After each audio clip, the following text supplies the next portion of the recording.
Hello, everyone, and welcome to our 10th webcast. I can't believe it's number 10. That's exciting. And we're so happy to have today's guest with us. This is Will Kahn. He's the director of jewelry at Moda Operandi. He has a long history at Town & Country. He's going to tell us all about his past, but I just want to sort of introduce everyone into the idea that we're talking about today. We're building a digital identity. We're talking about social media, Will's work with still lifes, things that inspire him, all these great different things. And I would love to do a quick little housekeeping before we jump in. Everyone who's joining us, welcome. There should be a chat box so you can interact with each other during the course of the conversation. If you have questions for Will or I by the end of the conversation, then there's also a Q&A box where you can submit questions and we'll get to them at the end. All right, so with that, I would love to throw it over to Will. Hey, Will, thanks for joining us. Hi, everyone. Thanks for having me. Hi, Levi. Hi. Excited to be here. Good. You're down in Florida, right? How's everything down there? Yeah, I've been in Bal Harbour, Florida since like March 13th. And, we just kind of packed the car in an hour and got out of New York, and we've been loving it. The weather's amazing. The mall has reopened. The restaurants are open, and it's kind of, I hate to say it, but I'm enjoying quarantine life a little bit more than regular life. That's okay. Nothing wrong with that. All it took was an 18-hour drive and leasing a car. So that's all it took. Good. Smart of you to get out. I'm happy for you. I'd like to introduce myself a little bit. I'm the archivist at David Webb, and we're so lucky to have a really rich archive at David Webb that we can be able to have 10 webcasts and a few more, hopefully, with all these great topics that we can constantly mine from the different facets of the archive. And today we were sort of thinking, I also manage the social media at David Webb, and we're like, okay, still lives, digital media, it's all brand storytelling, and that's so much of what you've done with your career as well. So we wanted to sort of walk through this great, trajectory that you had and all the things you've done with jewelry and Will's notebook. We'll get to that, of course. So I always like to position it first with something from deep in the archives. And of course, Town & Country still lives are sort of iconic. And I think these are sort of interesting to look at ones from the early 50s. I know that you have a lot of inspiration from them. Yeah, we would pour through the, I was the style accessories. I started as the accessories editor at Town & Country and moved to become the market director eventually. And we would look for inspiration everywhere, but mainly we would start in the archives. And we actually had a pretty good archive. We could have used you there because it was really a little disorganized, but we at least had the old magazines.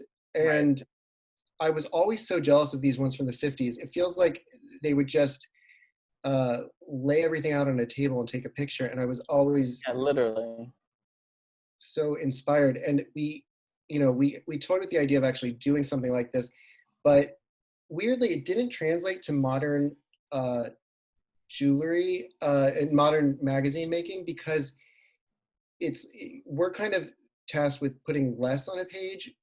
Like when you start putting too many people, people don't want to be on the same page with each other, right? Sure. And it impacts the DMR reports of all things. Oh yeah. So this was kind of an idea I had at one point that got turned down. So sadly, we couldn't. It's interesting to see sort of the progression of just kind of a not so stylized flat lay of all these things sort of scattered out. But then you can really see the change of you had mentioned that Irving Penn was a big inspiration for you. So I wanted to pull some of our iconic Irving Penn imagery that it tells a story a little more than just sort of things scattered out, 100%. Stellene always tasked us with kind of,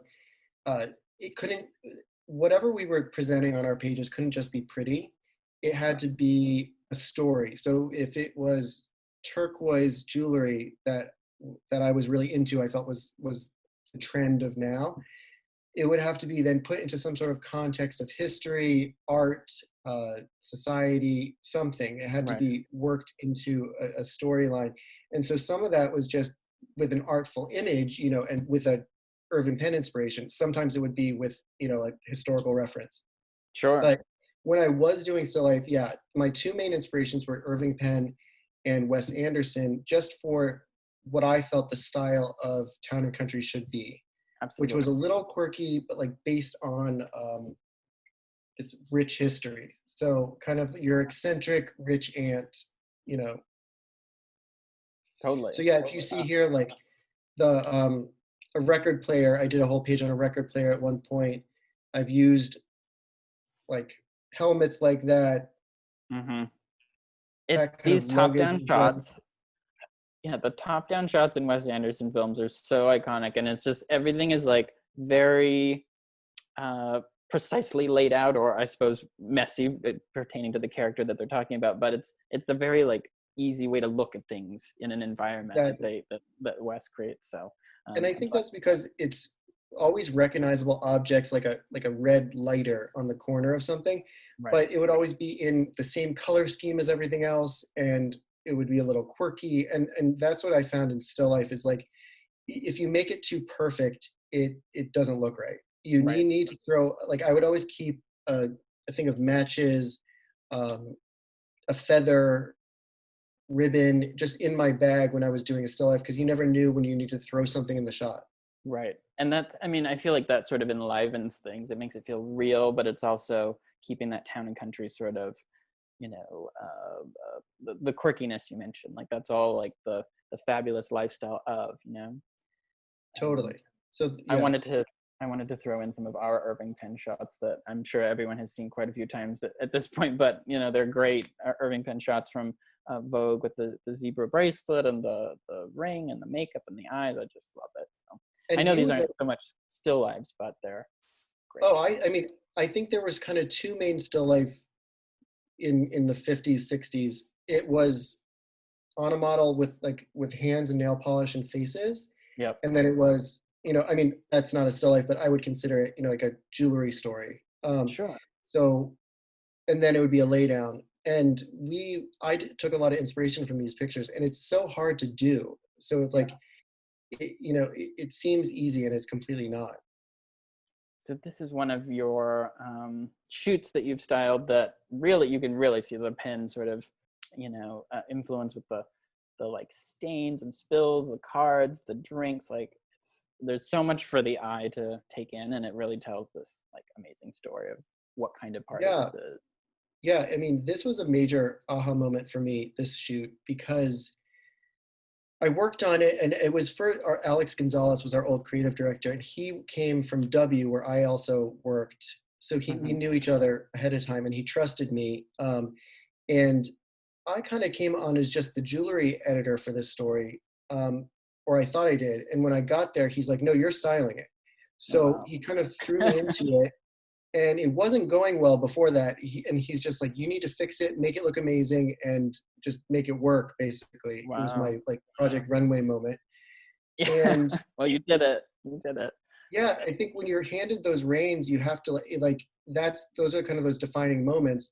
And I just ran with it, and I had pulled the inspiration, so it was easy for me. But it this is also a really great photographer, Gentle and Hires. Have you heard of them? Yes, I have. They're Yeah, super well known for their like liquor, like glasses and beautiful cocktails. exactly. Yeah.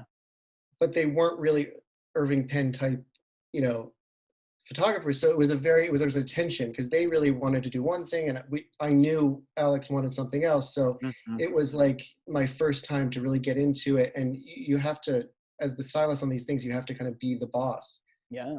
And, Would you say that out of that moment of like maybe tension comes something new? Like maybe they discovered that they could do something that they didn't think they could, and you got something out of it that you wanted to get out of it. totally. I mean, I would never recommend being at odds with the photographer because it makes things so awkward, but Right. it does create beautiful work sometimes. Absolutely. Oh yeah. I think these are, I mean, we're just all ready for summer, I think, and these are like take us there. Such great shots that have, so much personality. You really see the Wes Anderson vibe here too. Um, Yeah, I love a picture in a magazine. I mean, I was always a big fan of magazines, and I love kind of those old Vanity Fairs where you would read, I think it was like the last page, and it would be like someone's desk, and you would really get to look around their desk and be like a signed picture from the president and like a note from somebody or whatever. And I just felt like pages needed to be rich and filled with discovery. And that's why these were so fun to do. They were also really difficult to do, but really fun. I mean, people, we're going to break down the magic here, but like, here's how you like conceive of the image. Obviously you were doing sketches to like storyboard it a little bit. Yeah, I mean, every month, this is from the page Invaluable, which was our last page of the magazine. It was always something that we deemed invaluable. Like, it wasn't for sale, it was just a thought. And this was our ode to summer camp, which, you know, obviously is expensive, but the idea of it is not, you know, is invaluable. Yeah. So we would not be able to go on location at a summer camp each time. So I would just be tasked with doing it in Studio D, which is in the Hearst building.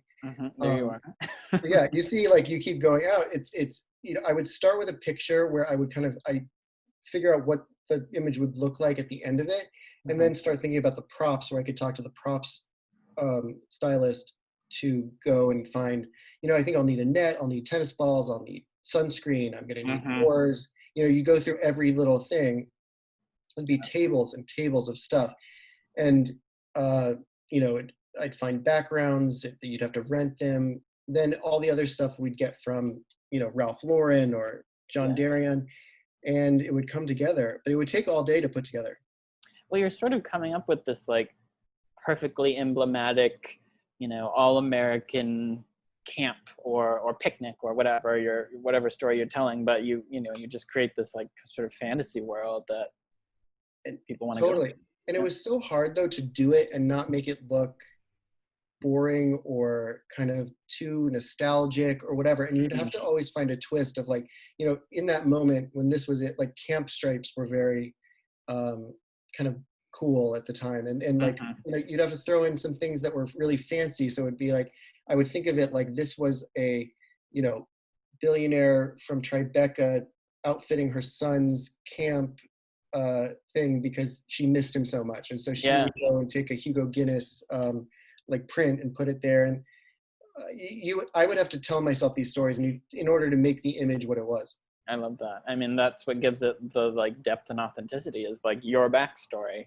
Yeah. So here's one of the earliest Invaluable pages that had a David Webb feature. So this, I mean, I love the bugs. I'm really into bugs, and this is like the perfect one for me. I love that piece. What is that stone at the bottom? Made of? It's azure malachite. It's sort of a mineral mix of like malachite and lapis. It's this really great blue-green sort of swirled stone. It's pretty iconic for David Webb. Like, not a lot of other jewelers use it, and we use it pretty well.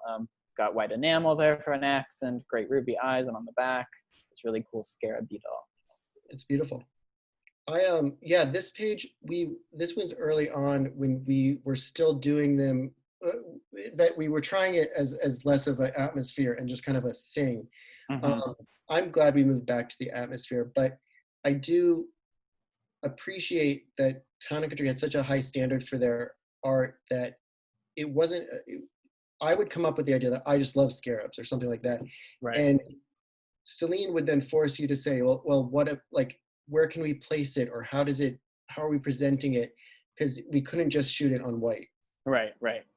Well, here you've made like a shadow box. So it's not just things like laid out flat on a table. It's like the shadow box is the thing that has all these amazing things in the shadow box. And there's some real bugs in there. Oh, yeah. Absolutely. And I really like the idea of like making something off, like making something messy, like, you know, squishing the pomegranate seeds into the tablecloth and staining them, like that level of quirky realness that really makes it, to me, like real life. And 100%. I feel like that's what this shoot has as well. This was a shoot that we did to talk about a story about, I forget what restaurant, it was on the last page. It was Da Silvano. Yep, there we go. And we had all the food there, but it smelled so bad because it had been there since the morning. Oh, no. the the hand model, who is actually amazing. She's addicted to Diet Coke, and she was really bothering me that day. And she was just like talking constantly with the photographer, and it was just the worst day. Oh no. But out of the worst day can come great pictures. And Absolutely. yeah, you're right. So like in this picture, it looked too staged. So we put a lipstick stain on the tablecloth, and we put Direct everyone to look at it right here. yeah, and even things that are a little surprising and unintentional, but just breadcrumbs on the thing. It's like she didn't really eat bread. We weren't doing a real dinner, but I was like, we need breadcrumbs down. Yep. You kind of have to think, or I had to really think through the picture to make it believable and say like, well, what point of the meal is it? She wouldn't have the check yet if it was, Right. if she's still eating, or she wouldn't be pouring wine if, anyway, I would really, in order to be a good stylist, I think you really have to go in deep with these pictures and Yeah. imagine yourself in their place. Yep.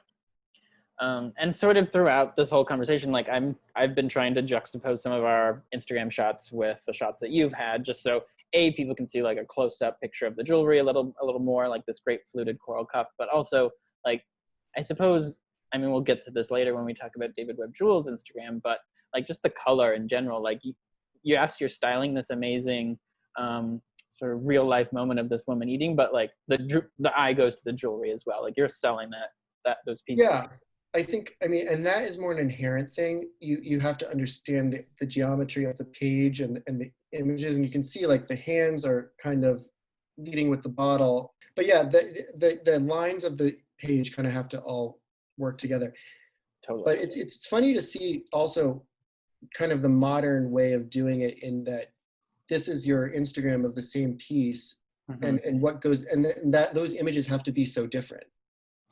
Yeah. I mean, we certainly think about them like product first, and I'll show everyone later, like the ones that we sort of style out with a little bit of a scenario, but like we just think colorful, bold, we want to highlight the contrast that we have within the piece with the colorful background as well.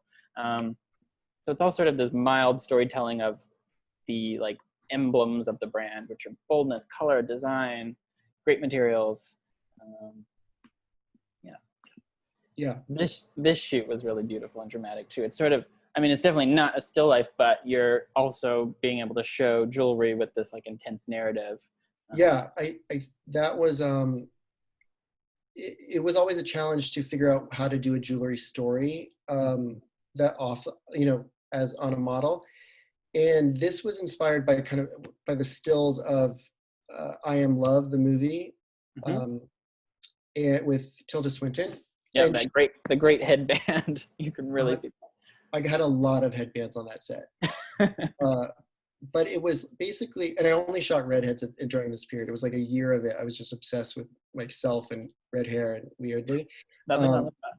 Yeah, I think a lot of stylists end up doing that kind of thing. But it was inspiring in that movie how she wore her jewelry, and she wore it always in sets in a very like Milanese way. And I looked at kind of it as like the stills of a movie, so we would kind of cut them out, and this was in my head, this was the idea. It was shot at the Carlisle in that one suite with the stairs going down. And I thought of it as kind of she's having an affair with this man who's always giving her a piece of jewelry every time. Oh yeah, you can tell with this, like, the eyes on the door. I think that's what some caption said or something. I love that. And it's like you have, and each time she would get the most amazing thing. So she would get a Cartier crash watch, or a set of pearls, or this is a whole Buccellati set. But I kind of thought about it in that way. And again, it's like these stories you tell yourself so that you get interesting images. Right. Yeah. And it also, she's eating, or like she's, dabbing her mouth with the napkin. Like it's almost these real life sort of snapshots. I mean, as if it were part of a film or something. We would set up kind of ideas for them. It's like, now you're having dinner. Now he left and you're mad. Yeah. Great. So how do you juxtapose like having to style something like people versus like propping and creating these like obviously this one isn't necessarily a someone's real desk that you're having to, put crumbs on or something. This is a little more like manufactured or high concept or something. How do you approach that sort of idea? Yeah, I mean, this was kind of, I sometimes you think of it kind of more like a means to an end. It's like, well, what can I mix with jewelry that would be interesting for that specific issue? So like this issue was a design issue, which is kind of, has more interiors than normal. And I was just obsessed with those little Vitra chairs that were that had, iconic designs. And I always loved miniatures, and I always wanted to do a dollhouse shoot that I never got to do. Because at the end of the day, I thought you would just put the jewelry in the dollhouse and it would be boring. It's not really fun to just have it laying across the dollhouse table. Right. But this was interesting because the scale of the chairs and the jewelry really worked, and we could kind of go along with the periods of the design and match them with jewelry design. Yeah. So, right. And this piece was like the reason I did the shoot, because it was so like Mondrian inspired. Is it Mondrian? Yes. Originally, like the black and white versions you see on the other side, originally when this piece was done in the 60s, it was all black and white checkers. So to me, that's a little more like the zebra stripes, like 60s graphic, really intense, sort of bold juxtapositions of colors. But then we've since done it in this a little more Mondrian palette of like the reds, the yellows, the blues, and the whites. But specifically for this shot with Instagram, like I sort of love to do like intense, whether it's intense color, either it's all one color, like all green, malachite and green background, or like this is intense pattern and it's all sort of black, white, golden, diamond. Did those stand up on their own, or did you use like clay or something? It's a rare moment when I'm lucky enough when it stands up on its own. I think I probably had a little museum wax under them at this point. That's a trick of the trade. Trick of the trade. Get some museum wax, absolutely. This is sort of a funny story. I know you have a lot of background on this one, but it's also sort of a great moment to show, like, yes, you also, you as you mentioned, you go through the Town and Country archives, because on the right you have a shoot from the early 70s of like mothers and children and great jewelry. That's a David Webb necklace. So then when you were recreating it, you wanted to use like the jewelers that you had used in the past, right? Exactly. And so, well, also we just loved that old idea of, of a mom and her kid and the jewelry. It felt right, and it was tough to do. And also people have a little bit of an issue with putting, and I learned this later, but people have a little bit of an issue with putting babies in jewelry. I think they think it kind of commercializes them, or like makes them too adult. And also some jewelry companies had a problem with it. It was a bit of a disaster. Also, I swore off working with kids after this. It was a nightmare. I mean, you can imagine, like, they just think these are toys. So, I had be careful.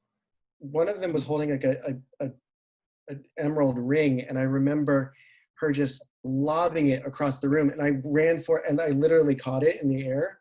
Oh my God. And I was like, okay, we're done with this girl. Get her off set. She's done. Get her off. I love it. Oh my gosh. But you got great shots, so Yeah, we got the shot. We got a lot of hate mail, but we got the shot.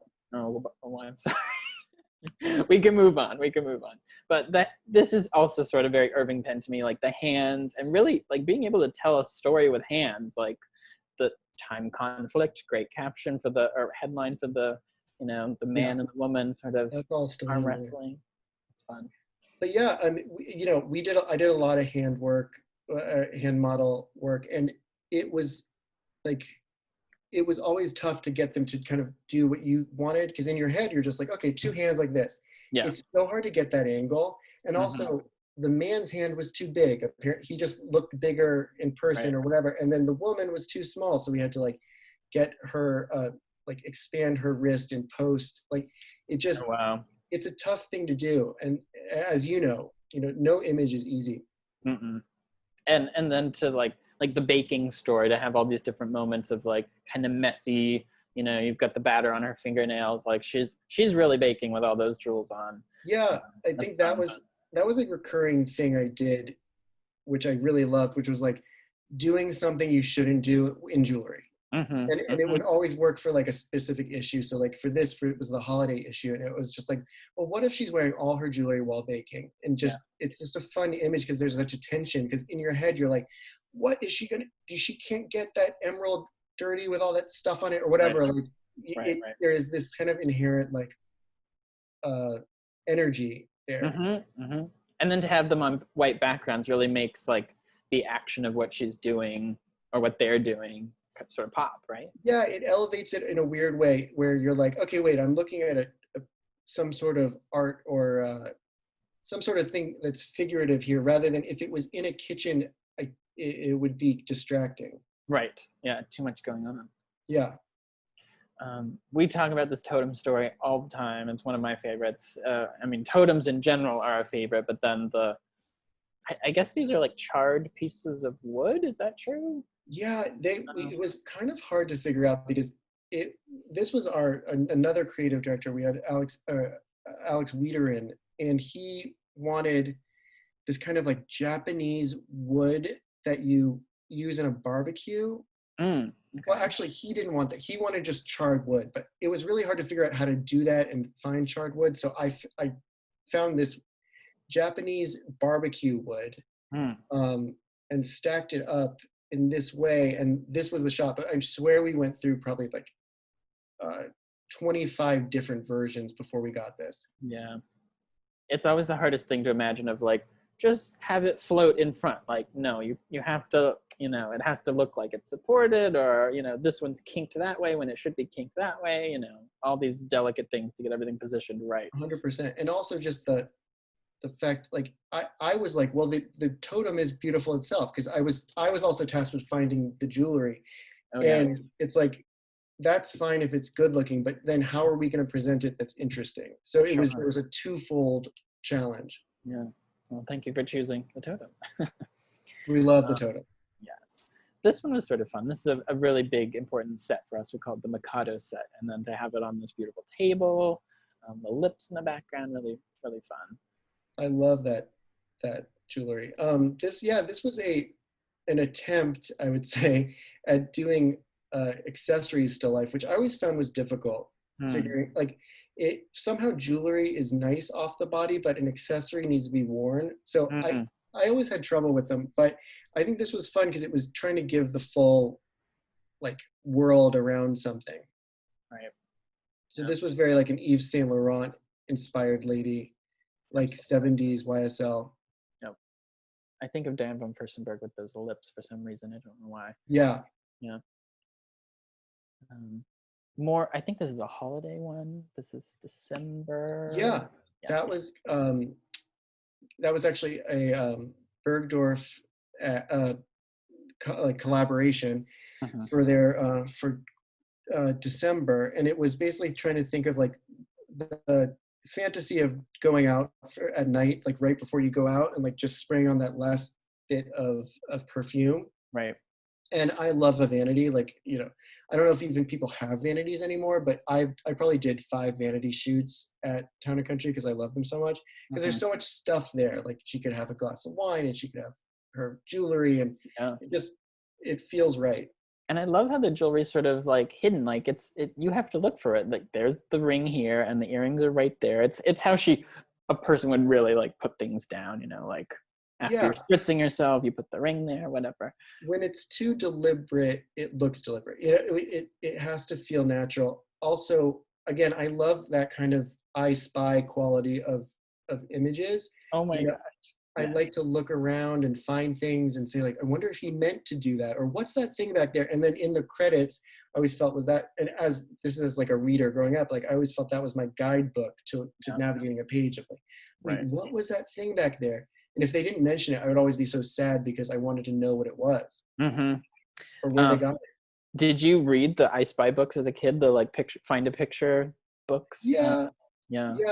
I've always loved those. Walter Wick is amazing. He's the photographer for those, and he lives in Miami now. So he's still. Oh, really? I need to look him up. He's great. More hands. This is like great choreography of like wrinkling the paper. Our big sapphire ring on the top. Yeah, So this was jewelry while wrapping gifts. So this was like a year after baking. Mhm. Um, and yeah, this was fun. I got a lot of wrapping paper after that because I got to keep some of the props. It's really beautiful, like lush, thick wrapping paper, not the cheap And stuff.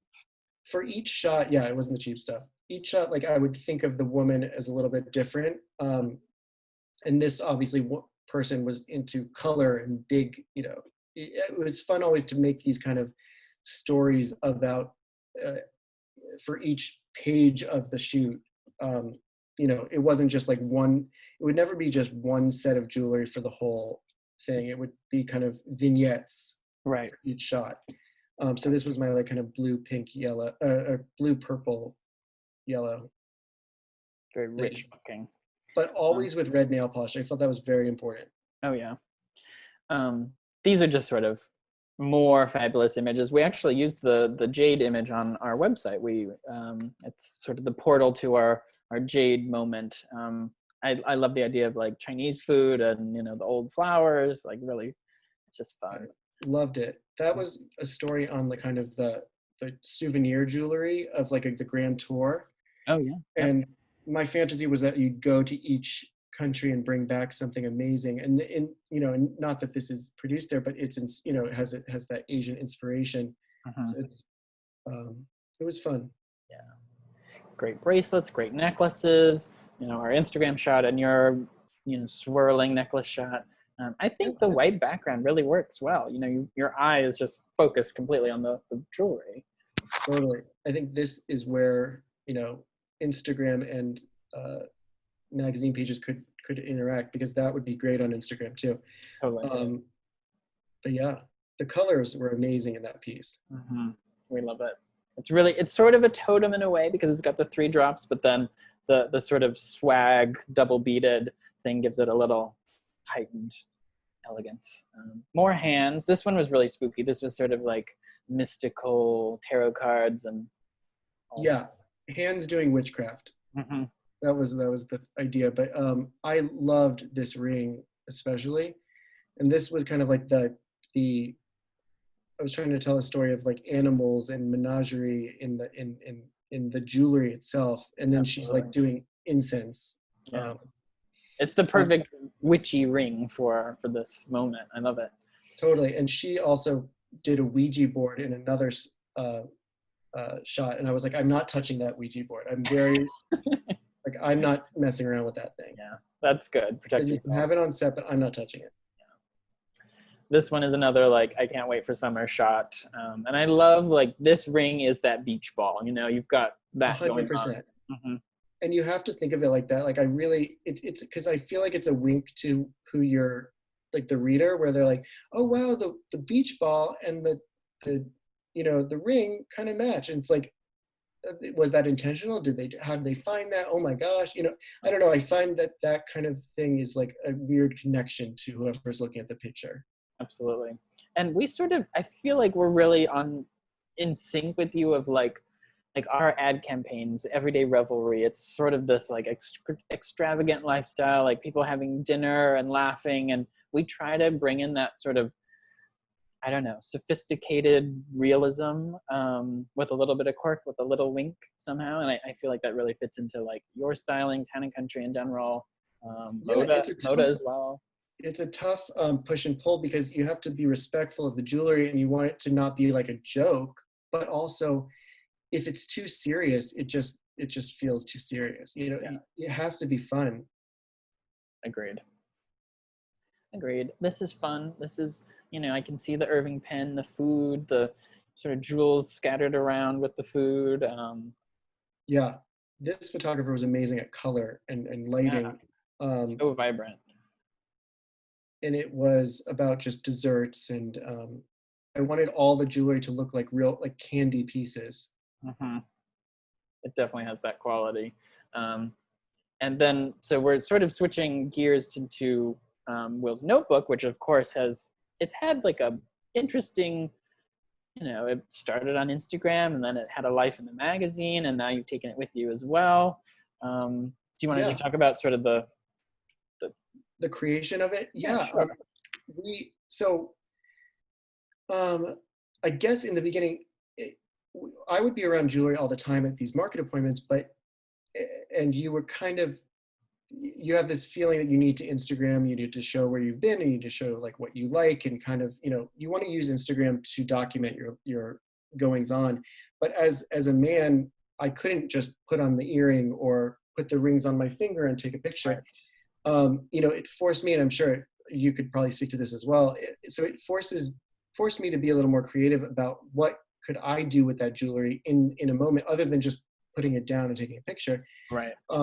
And I happened to be on set of another of a still life that I was doing, and I knew I wasn't going to use these amazing Irene Newirth earrings, but the light was really good, and my notebook was right there, and I was just like, oh, maybe it'd look good on this paper here. Yeah.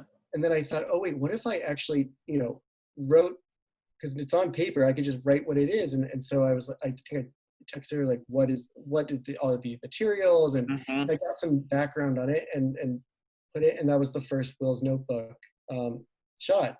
Love And that. then we, at the same time, this girl from Instagram, Christy Dash, was this lovely woman from Instagram, was helping Hearst kind of find their social media voice, and she did a Mhm. conference for us, and she inspired me to kind of I, focus my Instagram just on the notebook.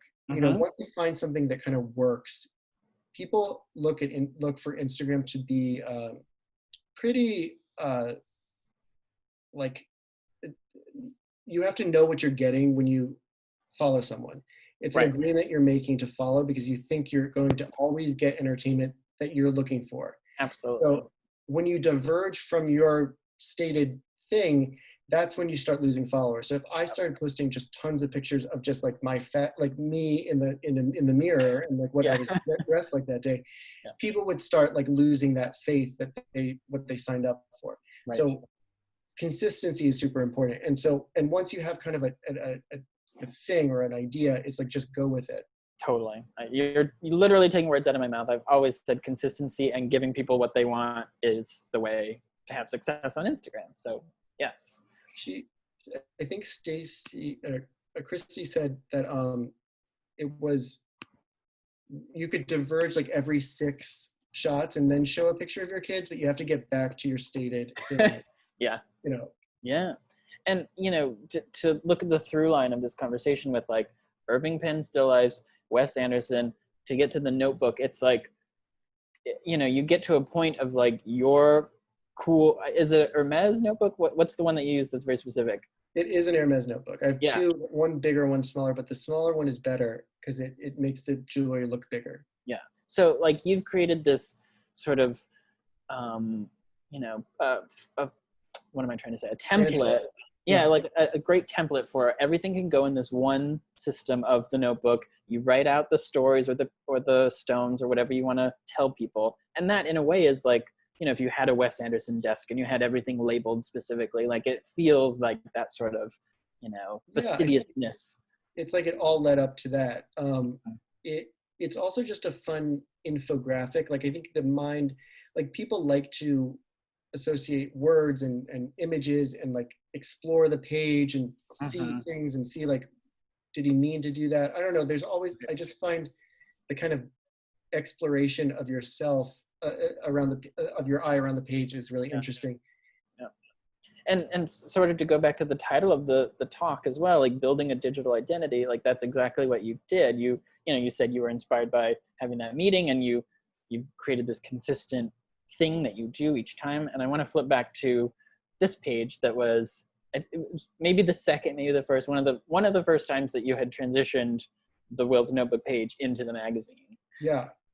And we So, were super honored to be part of that with the Jackie Kennedy earring. well, when I saw those earrings, I was like, this is the meaning of Will's Notebook. I was like, these are like made for it. Both because visually I knew they were stunning, and like uh, the materials were fun to talk about, but Mhm. also the story behind it was just uh, Right. amazing. So I saw that immediately, and I said, this is going in Will's Notebook. And Stellene Perfect. was the editor-in-chief of Town & Country, was so supportive of me and the notebook, and she immediately was like, this is a page of the magazine. So Yeah. we got to put it in. Yep. Smart. It was really smart. This is just a little treat for everyone. So here you saw the totem picture that was posted from Las Vegas maybe 2 years ago. And this is behind the scenes of Will making it. And even just like his pencil box, his light, all the stuff that he has laid out like that in and of itself is a still life, I think. Yeah. It kind of like, if you're visually going to do this, you also have to have fancy pencils. I think it just is kind of, you have to be that person. Mm-hmm. It's a commitment to it, absolutely. I've got this pencil now. That's very cute. Oh, good. This one's sort of fun. This was a collaboration with Marissa Collections and all their different brands that they carry in. I just wanted to throw in the Amy Adams shot that we love so much with those jade earrings. Yeah. It was so fun to work with Marissa, for sure. Mm-hmm. And it's grown so much. Like I feel like you need a coffee table book, you need something else out there. Maybe it's worth coming, but the next iteration with the text that moves and writes, like that's amazing. I don't know how you do that, but it's really good. It's really fun. Yeah, I've been having fun with it. It's just like I do it on my iPad, and it's like a fun addition. But I find that like, and this is just Will's notebook in general, the kind of because everything is so tech and available, like the kind of old school nature of a notebook and a pencil is just really reverberates with people. Yeah. And also I feel like it brings the jewelry to kind of a relatable area. Like it's not just like, look how fancy this stuff is, or look at how glamorous I look in it. Mm-hmm. It's about like, look how beautiful this piece is, and like, look how look what it's made of and how it's made. Absolutely. We're getting a lot of questions in the chat about what kind of pencils you use, if you want to share. Oh, they're Blackwing pencils. And they're the same ones that like, I think like all these famous, like Truman Capote wrote his books with them. Like it's like that kind of like old American brand. Perfect. Love that. And I probably bought them as a prop at first, and then I realized they are amazing. Mm-hmm.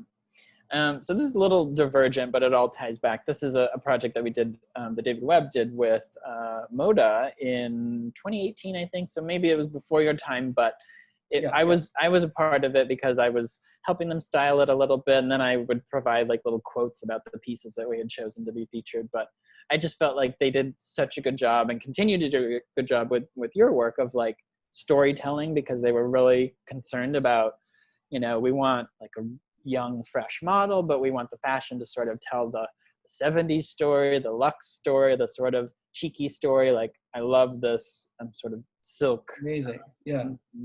It's the totem. The tension of, making jewelry that like, it is from the past, but needs to feel present and of the moment.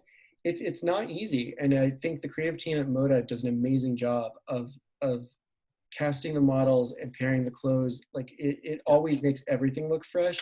Right. And I feel like a lot of people come to Moda for that, for the imagery. Mm-hmm. But yeah, I think the jewelry looks amazing here. Yeah, I love those shots. Thank you.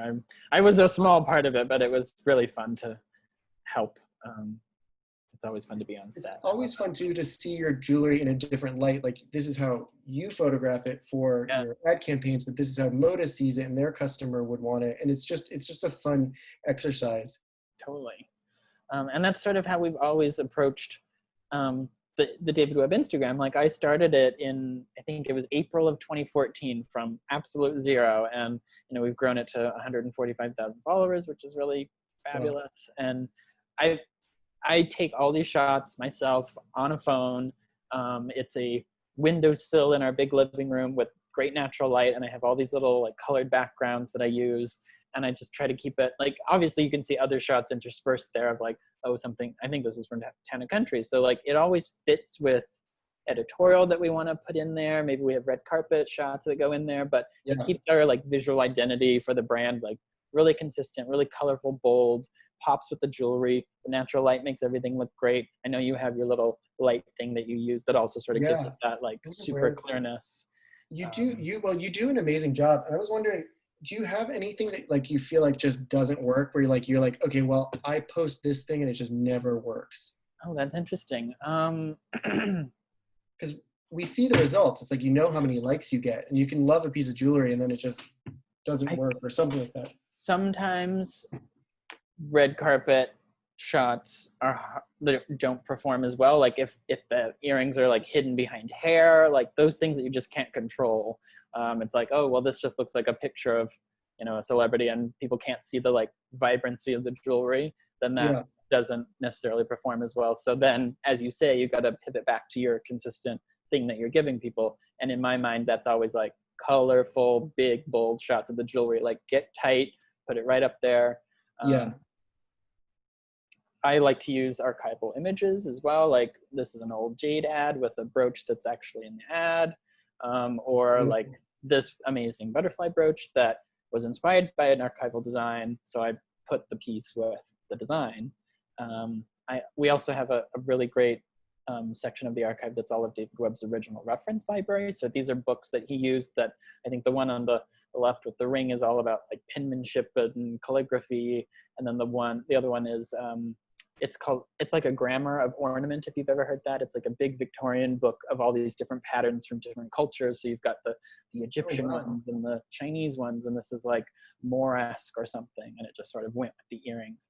I love that. So you keep like a whole props like closet kind of thing. Absolutely. The peacock feather. I mean, I just have bags of like random things that sort of work. If we're having an event or something, I'll try to have a little bit of storytelling with the visuals. So, you know, these earrings are spelling out 100. That was when we hit 100,000 followers. We were celebrating David Webb's birthday one year. Just sort of put things out with the zebra napkin, felt natural. But yeah, it's just such a great way to engage with people, and, you know, always have colorful, vibrant jewelry out there. I think it's interesting too with Instagram that you could be led to just give people what they want. So like, for me, what works the best is big stones. You know, like there was a Margot McKinney, like amethyst that was huge and just bigger better. I think I have it. I can flip back. Let's see. Yeah, right, but like sometimes, So that was like maybe my most likes of the year. And, you know, do I love that piece? Yes. But I also love, you know, little like a Spinelli ring that, you know, like more simple or more modern. So like I think it's kind of our obligation to also give people what, you know, not just what they respond to and what they like, but also what we like and what we want to show them. Like we need to edit still. Absolutely. And the great thing about Instagram is like, you can follow, you can unfollow, you can find new accounts to, you know, so it's all about your perspective. And if you deviate from that, then, you know, why are people even tuning in? So if you're picking the things that resonate with you, then that's really all that matters to me as a follower. Like that's why I invest in the people that I follow, you know? Yeah. I think Eva Chen, when I met with her once, she said, you can't be like a victim to the likes that you're getting. You need to just, you need to teach your followers what they are going to get from you if you want to change that. So if you want to do more jewelry, just do more jewelry, and eventually the jewelry followers will come. Absolutely. So this is sort of the end of our prepared slides, and we've got a lot of questions coming in. So I'm just going to flip through and sort of see what jumps out. Okay, Will, so what do you think has changed most about your job since transitioning to Moda? Well, I've learned about retail, and you know, the interesting thing, I thought I knew a lot about jewelry, and you almost, I only knew half the story. It's crazy to understand now, like not just what I like and what I think is pretty or what I knew Jackie Kennedy wore, but also what will sell, what, you know, reverberates with customers, how to sell it. So it's a whole nother world. I still get to style, and I still am in contact with Celine and contributing there. So I kind of have the best of both worlds right now. But yeah, it's been a whole new world, and I really appreciate that knowledge that I've gotten. Absolutely. The jewelry industry is so vast, and I think we're all on a journey with you about everything that you're learning and putting together. So love that. Another great question. Does the story come first with jewels being cast? This, in regards to still life, sorry. Does the story come first with jewels being cast as characters, or do the jewels themselves inspire the stories?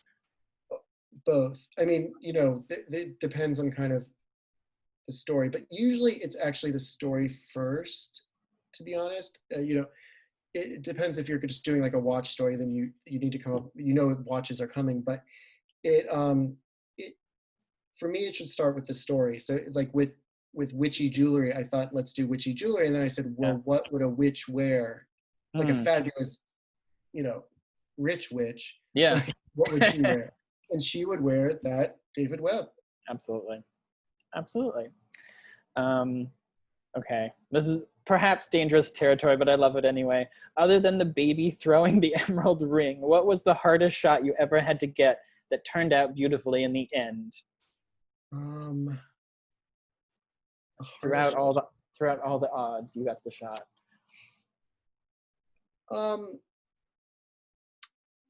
Let me think. I mean, the baby was really tough. That was definitely the worst experience. Also, just because there was all this tension of, is this like inappropriate? Like, I didn't like really shooting a child in the jewelry with the shirt off. It just didn't feel right. And like the whole thing there was a lot of tension on that set. I didn't like it. But, the pictures are charming and fun. And like, when you edit it right, it's good. Sure. Think of any other like nightmares. I don't know. Just every shot could become a nightmare if the creative director or if Celine didn't like it and we have to change it. Just like there was all this. You think you have the best picture, and then they're like, well, could it be not pink? Maybe it could be blue, and it's like, oh yeah, it could be blue, but that's going to take 4 hours now. Yeah, because we got to go find blue icing or something. Like you have to, yeah. Or like I can imagine like working with food, really difficult of things like melting or not looking appealing, or food is tough, but usually we had a food stylist. Actually, that shot with the prawns, that was when I was too young to ask for a food stylist, so it was really tough, and that's why I was like so grossed out by the food and the smell and whatever. If you have a food stylist, it's not hard at all because they take care of everything. Oh, that's good. Okay, good note. Get a food stylist, everyone. Get a food stylist. Let's see. How do you decide what to show versus what not to show on your Instagram? What type of jewelry makes a good Instagram? Is there anything that you would ever not choose to show? Yeah, I mean, I can look at jewelry and know whether people are going to like it or not on Instagram. And that does guide me in some ways. I try not to be guided by that, but earrings work best. They just lie down better. I mean, you have to think of it as a physical space, too. Necklaces just don't tend to look good because they're too big. And like, unless you see the whole thing, you don't really get the right picture of it. I don't know. They just don't work. So earrings are the best. Sometimes you can hold a bracelet up or put rings down, but really it's all earrings. And then I personally love color. So I'm always like, so David Webb always really worked for me. And color really works on Instagram. Absolutely. Agreed with that. On my own personal Instagram, I always put things in my hand because I feel like that has like a certain immediacy to it. Like, when I think about it, it's like you're democratizing this high jewelry world, and having it in your hand, it's like you're showing it to someone. I've always thought like, if I was going to take a picture of some fabulous jewel in my hand and text it to a friend, that's what I want to put on Instagram, because it's like, look, this is amazing. Here it is. Totally. Well, it's also, there's intimacy there because you're holding it personally, and you're also showing like a scale, because it's, your hand is always your hand. So you're really like, you're showing people how big it is, which is kind of an important note in jewelry. Yep. Totally. Okay, that is the end of our questions. That is the end of our talk. I just want to thank Will so much for joining us from Florida and having this great conversation about digital media, social media, still lifes, all the whole shebang. Thank you. Yeah. It was so much fun. It was really fun. Thank you everyone for tuning in. Please check out our WEBBcast page on our website, which you can see the link here. Follow us all on Instagram, Will and Moda and Town and Country. And everyone stay safe out there. Thanks so much.